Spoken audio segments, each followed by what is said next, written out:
Joined now by our international correspondent, Alex Newman. Alex, good to see you, and thanks for your time today. Great to be with you. Thanks so much, Duke. What in the world is it with the left and China? The left wants to convince us over and over and over again that they care about suffering, they care about misery, they care about oppressed peoples, they are champions for minority populations in countries like America. And yet, when it comes to China and 1.2 million Uyghurs being put in concentration camps, made to do forced labor, having their religion erased by the Chicoms, you'd think there's no problem. Now we have a story here where the Chinese are buying up private schools all across the UK and then weaponizing them against the free status of society in Britain. What is going on here?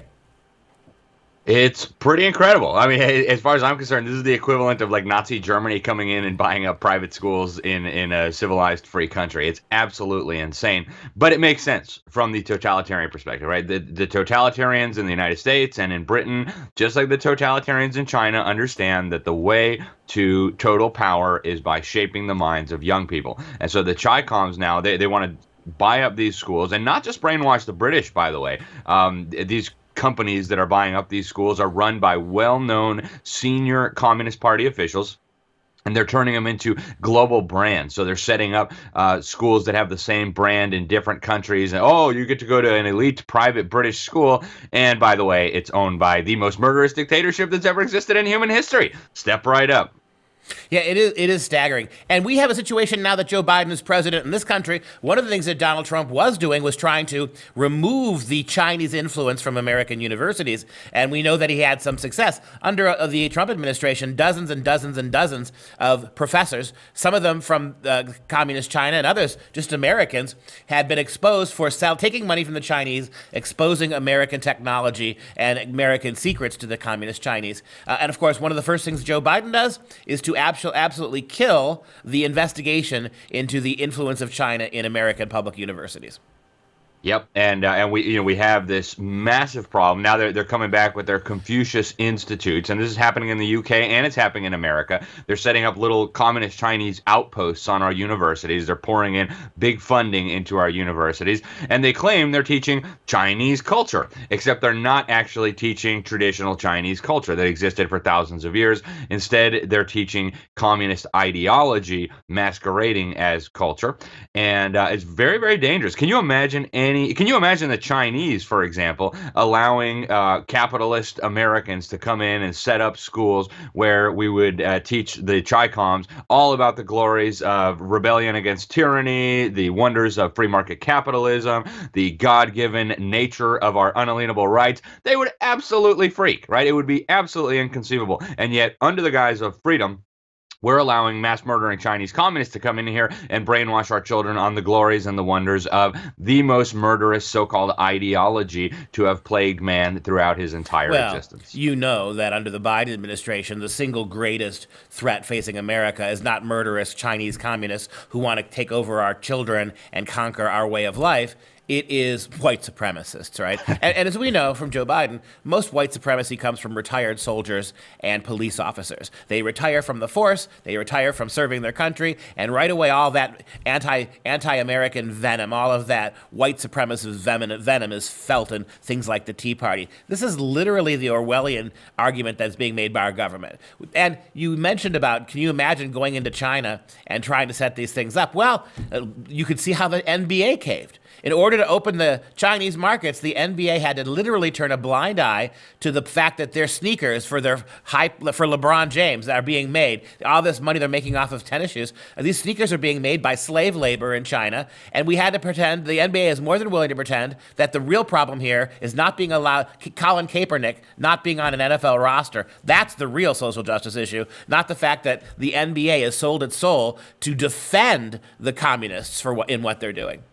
Yeah, and the same thing's going on at the United Nations, right? The Secretary General of the United Nations just said the biggest threat to the world was white supremacy. I'm like, I know a lot of people, and I'm pretty sure I don't know a single white supremacist properly defined. Now they define math as white supremacy, so obviously some people have lost their minds. But legitimate white supremacy is an extinct. It's a dodo bird. It's not around anymore. And yet here you have the most murderous regime in human history taking over countries, taking over people, taking over schools, and we just look the other way. After the break, Alex, let's talk about the consequences to this country if we don't fix this.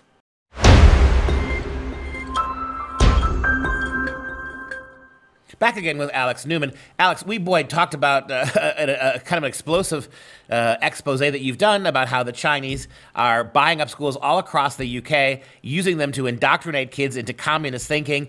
They already have outposts here on the colleges. You mentioned the Confucius Institutes, other ways that they have infiltrated the American university system. It's amazing, isn't it, that the university chancellors and presidents who are so adamant about human rights, so adamant about social justice, all the Chinese have to do is wave a few petrodollars in the face of those chancellors, and welcome to our campus. Bring your murderous regime here. Bring those Muslims who are making all those tennis shoes in concentration camps. We're glad to have you on campus, China.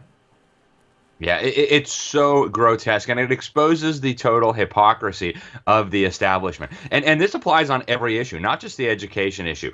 You know, they pretend to be so concerned about racism, and yet all these phony journalists, and yet they're taking literally millions of dollars from communist China. Not a word, right? Wall Street Journal, New York Times, Washington Compost, all of them are receiving millions of dollars directly from communist China through China Daily, a front for the Communist Party of China operating in the United States, registered as a foreign agent of China.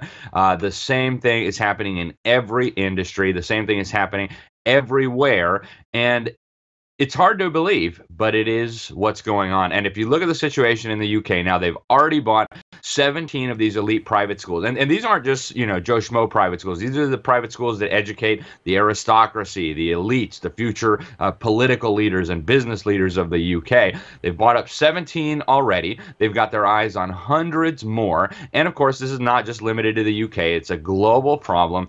And at some point, we're either going to wake up and find ourselves subjects of the communist Chinese, and that'll go well, kind of like for the Uyghurs. They literally have more than 1 million of them. They're raping them, they're torturing them, they're murdering them, doing the same thing, cultural genocide in Tibet, doing the same thing, persecuting Christians, doing the same thing, persecuting the Falun Gong.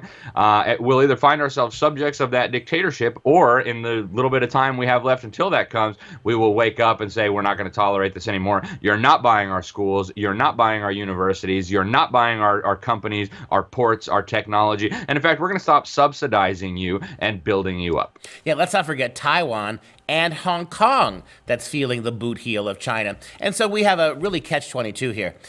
One of the reasons I think Donald Trump was so immediately attacked, even before he became president, 4 relentless years of mostly garbage that was thrown at him, that not any of it stuck.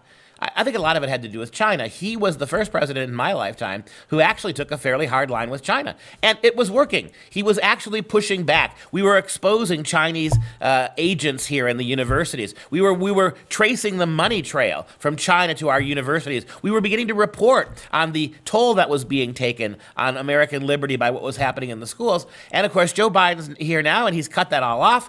And it's even worse than this. You look at the world, the so-called globalist institutions in this world. The United Nations is 100% backing China. Right? It refuses to condemn any aspect of what China's doing. You got the World Health Organization, which is supposed to be a neutral organization.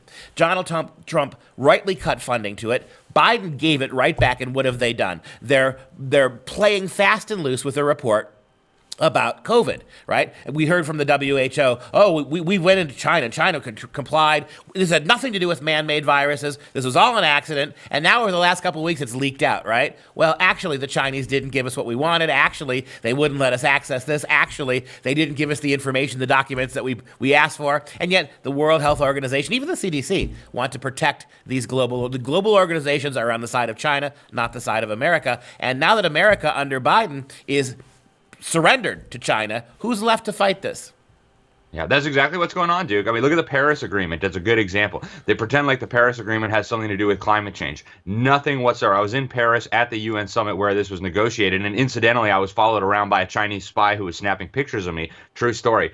But what the Paris Agreement does is it shuts down the American economy, because under the Paris Agreement, the U.S. has to slash carbon dioxide emissions by like 28%. Meanwhile, Communist China promised to do absolutely nothing except continue growing their CO2 emissions and continue building more coal-fired power plants until maybe 2030, maybe beyond. So what's going to happen? American factories are going to shut down. American prices and electricity is going to skyrocket. Companies are going to leave here. They're going to go build factories in China. the U.S. economy will suffer. Americans will lose their jobs.